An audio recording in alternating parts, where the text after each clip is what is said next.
race to become CEO of one of India's most respected companies. And he spent most of his career looking at balance sheets and fielding questions from investors and analysts.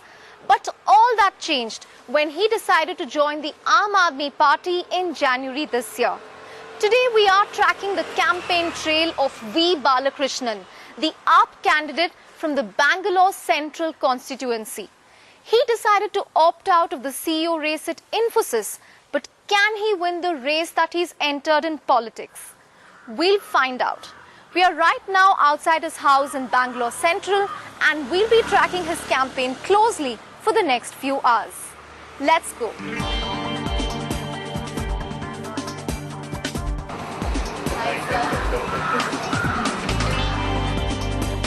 This bungalow was Bala's first big investment after he joined Infosys in the early 90s.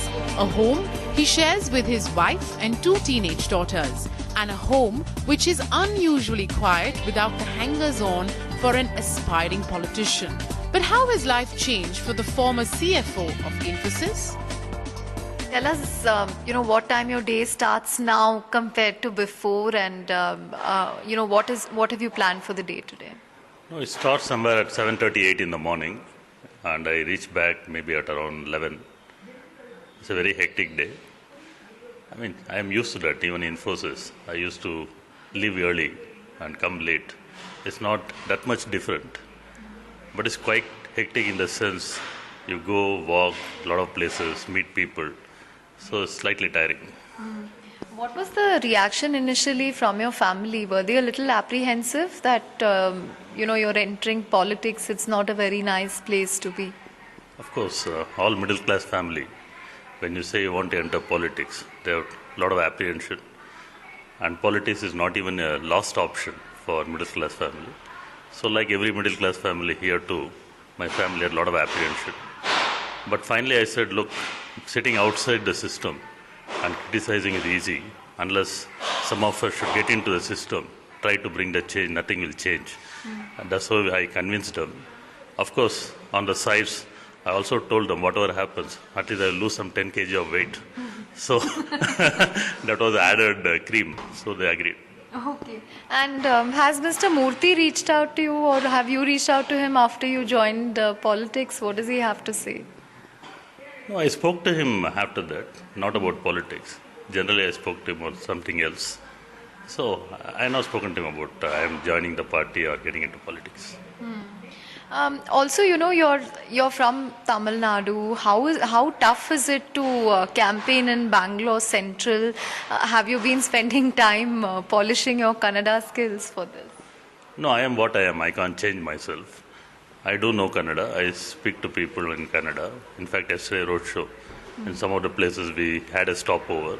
I spoke to them over microphone in Kannada. So I know Kannada, Hindi and English. Probably Hindi fluency will be a bit of difficulty because you don't talk regularly. But Kannada is fine. He has his day and week mapped out on his iPad as he gets ready to crisscross different parts of his constituency. Not in his Audi, but his more modest Hyundai, which probably resonates better with his voters. Few voters in these narrow by-lanes have heard of Infosys, let alone Balakrishnan. They see him as yet another candidate offering to sympathize with their everyday problems: poor roads, potholes and water scarcity. When Bala quit Infosys in December after 22 years, the next port of call for N.R. Narayan Murthy's protege was expected to be private equity. His political debut, which ET Now first broke, caught many by surprise. He described AAP as the best startup ever founded by an IITian. His rise in this startup has been rapid so far. Balakrishnan is just a few months old into the Aam Aadmi Party, but is already beginning to play an important role. He enjoys the complete confidence of Arvind Kejriwal and has now been tasked with drafting the economic policy of the Aam Aadmi Party. Besides drafting the economic policy, Bala has become more vocal about the AAP's attack on Mukesh Ambani, dubbing RIL as a symbol of crony capitalism. He also organised a fundraiser dinner during Kejriwal's Bangalore visit, pushing for a more transparent way of raising political funds. It became clear that AAP was determined to field him even if he was initially reluctant. Bala, this must be a big contrast for you from, the serene campuses at Electronic City to Infy campus at Mysore to the bylanes here where the infrastructure is very bad. What has this really meant for you and, how do you plan to solve these issues? No, this is terrible. We all heard of a garbage problem. We all heard of bad roads. When you actually see it in the slums, it is very revealing. I think we need to do a lot. It will require a lot of effort. Bangalore spends crores of money on roads, but nothing goes to the people. We have to involve people. What are the 2-3 issues that you will focus on? Because there are limitations to what you can do as an MP, vis-a-vis what a local MLA or a corporator can do. So what issues are really you going to be focusing on? No, the challenge is the MLAs and the corporators are not doing anything. They're just taking the money. Nobody knows where the money is spent, how it is spent. There is no transparency. So I think we should all act as a pressure group, make them work, make them to be more transparent, and make sure the impact is actually felt by the people. Second, there is a MP development fund too for the constituency. It's around 5 crores a year. It's not a small amount. Nobody in the constituency know what they are spending it on, what is the impact. At least that is in the hands of MP. So probably we should identify key areas in each of the constituency and make sure the money is well spent so that people can really see the impact. If you go to the slums, what they want just water. You build a water tank. How much is going to cost? The corporation spends so much of money. Can't they build one water tank? People are suffering there. I think the small things, if they actually implement well, the impact will be high and people will be happy. Also, what are you doing differently as a Neta compared to, the others, the seasoned ones who are campaigning? Your competitors are PC Mohan and Rizwan, who is a youth Congress leader. So what are you doing differently from them? No, the most different thing is I am not a Neta. I am a common man. People can identify me clearly. I mean, when I went to Shivaji Nagar, went to the shop, one fellow said, "You doesn't look like a politician." I said, "I'm not a politician. I'm arm army like you." So people who don't have any background in politics, who don't have any background in doing corruption, looting money, if they come to power, if they bring honest governance, that is where the change will happen. That is what Aam Aadmi Party is trying to do. It's been, barely 4 months since you joined the Aam Aadmi Party, yet you seem to be playing a very important role. You drafted their economic policy and now you're, standing as a candidate. Were you always willing to stand as a candidate or, is this something that you've been pushed to, something that you're still very reluctant about? No, to start with, I was not interested in politics. I would not have joined any of the mainstream parties. But since Aam Aadmi Party came into the picture, which is talking about clean governance, honest governance, removing corruption, that resonated very well with middle class people like us. That is why I joined the party. And having joined the party, we all are critics sitting outside the system. And we think someday it will change.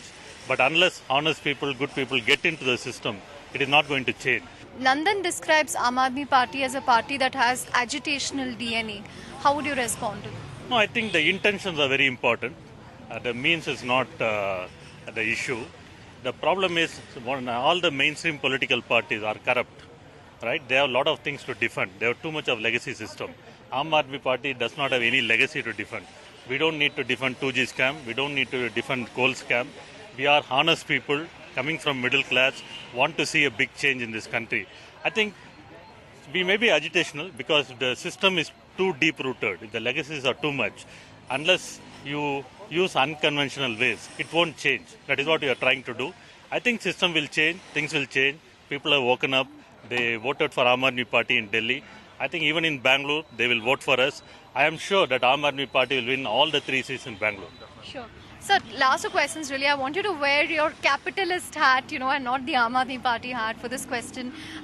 Many of the Aam Aadmi Party's economic beliefs, do they really resonate with your own personal beliefs? Take their policies on FDI, take their view on Reliance, their continuous criticism of Reliance's gas price hike. Would you have had a different view if, you were still CFO of Infosys or in a corporate role? See, majority of the businessmen in this country are honest. Close to 99% of the businessmen are honest. Aam Aadmi Party is standing up for them. We are not going to stand up for corporates which practice crony capitalism. So does Reliance fall in the 1% category, which is, practicing crony capitalism? I think so. If you look at the way the gas was priced, it is clearly a case of crony capitalism. See, the contra-argument to, your take on Reliance and gas price hike is that these are really market-linked prices. In Japan, it is much higher, and this policy was anyway coming up for renewal. So is the Aam Aadmi Party's argument flawed because it believes that any policy that benefits Reliance is a bad policy? No, we are not against any individuals or corporate. We are against the policies. If you look at the gas price, in US is around $4.2. It's not $8, right? And that's also because they have a very and also the contract was to dig the gas out, is not to own the oil fields. Like coal, if they had sold the oil fields, that is a different matter altogether. You can get the market price. Here, you are making some investments. The investment is not transparent, right? It has gone up from 4 billion to 8 billion or something, and the pricing is also not transparent. So I think you need to have transparent policies, transparent mechanism wherever it is going to impact common man. That is what Aam Aadmi Party is saying. Lastly, sir, whatever happens in the elections or not, are you in politics for the long term? And is this a sign that more, people from the mainstream, from corporate areas, people with a clean reputation are willing to enter politics? So irrespective of the outcome, will you still continue to be an AAP? Of course, I think we are all here for a long run. We know the risk what we have taken. As I said earlier, politics is a bad thing. It is not even a last option in the middle class. People like us coming here will change that perception. If a lot of people, good people come into the politics, I think this country will change. That is what you hope for. Coming up, one of Bala's closest friends from his days at Infy, Mohandas Pai, speaks candidly on Bala's chances in the upcoming elections.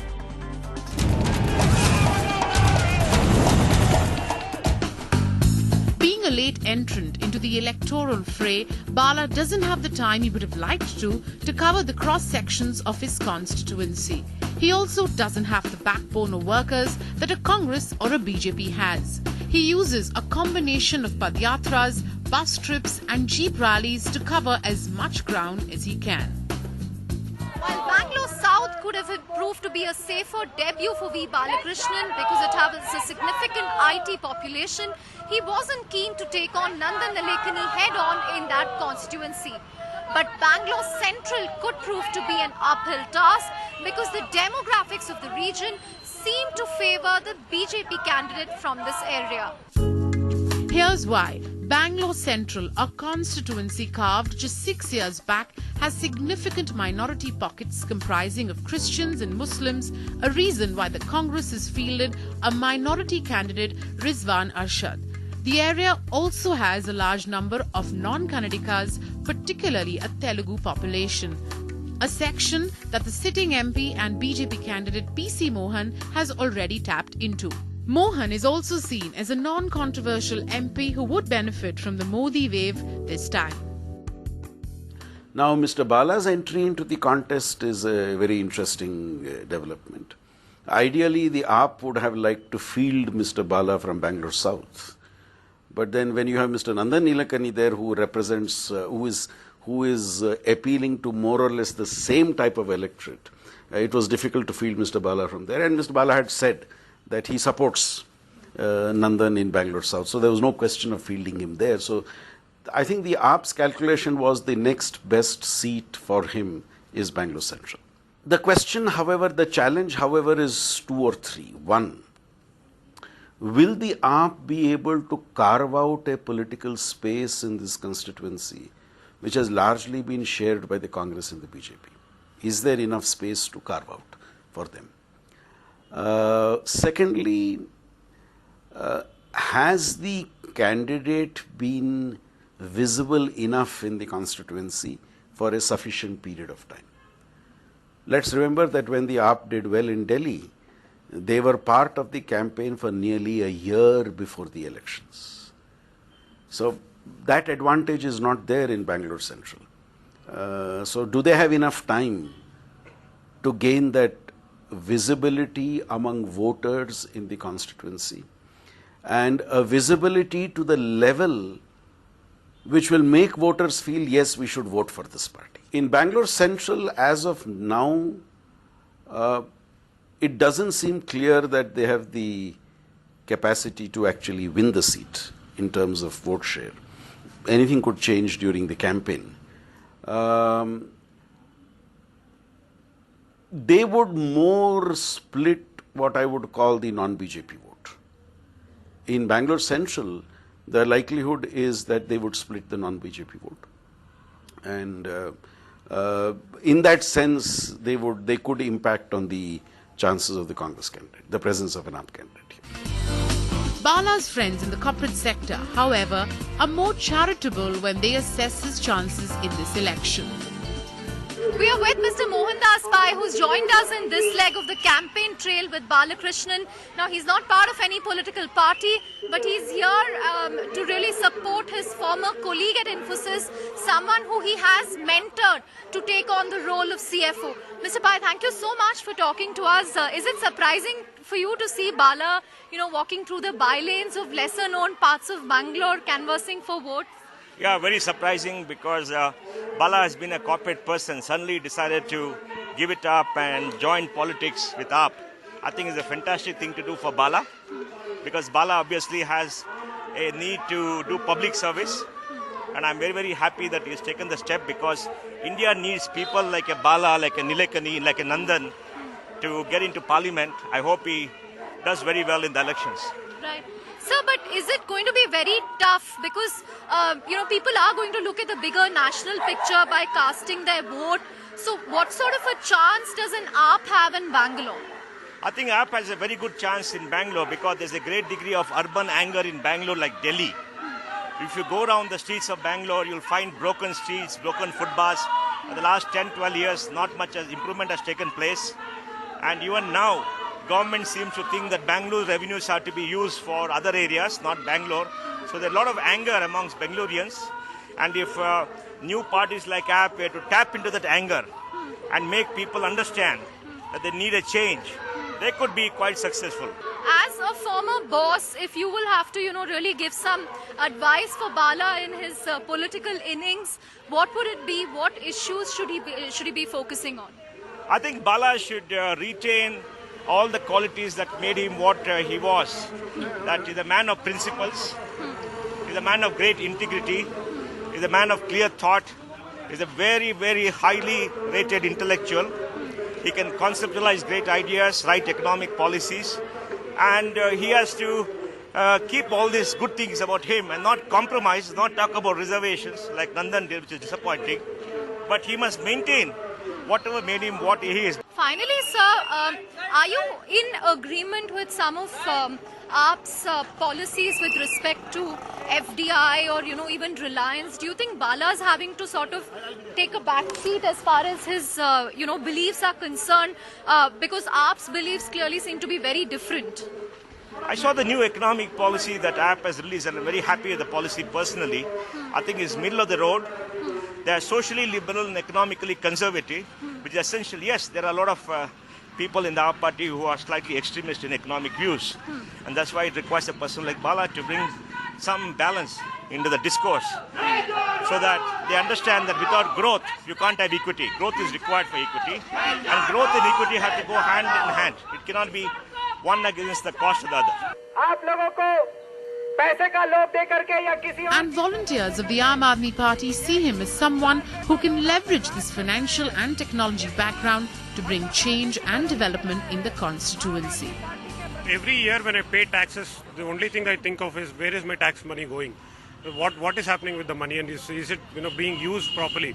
But when I see so much of corruption happening everywhere, then I start thinking, am I really paying taxes for the country is good, or is it going to some politicians' pockets? I need to participate in a party which is clean, which is not corrupt, which will bring a change, and that's so important not only to me but to the whole of this country. We feel and we know that he is the right person. He can bring a change. This party can bring a change, and we will hope it will bring a change. I actually can very confidently say that a person like Bala, who has such excellent IT and financial background, can bring excellent perspective to AAP, which has economic policies which are good, but to make it better. लूटने वालों, अभी भी लूटते रहो, अभी भी कुछ खून बाकी है हमारे नसों में.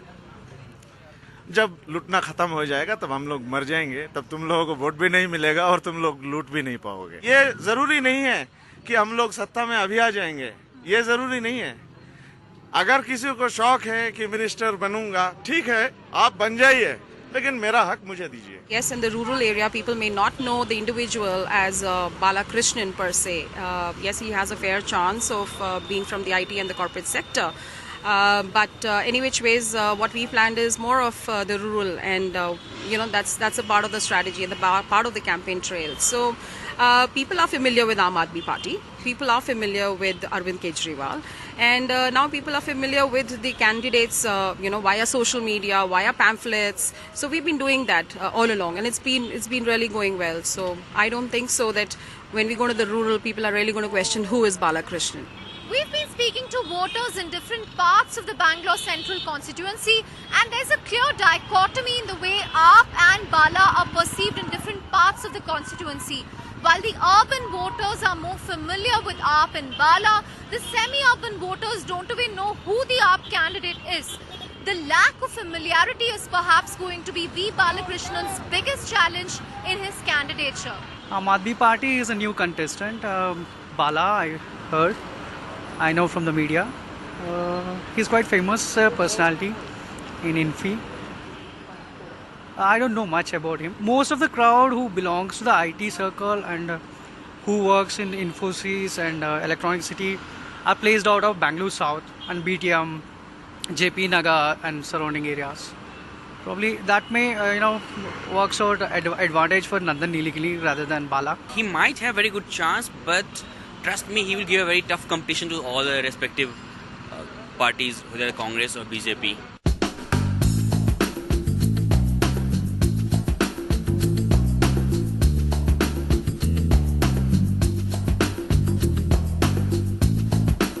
Irrespective of whether V. Balakrishnan wins or loses in his electoral debut, his candidature is a vindication of clean politics that's being ushered in India.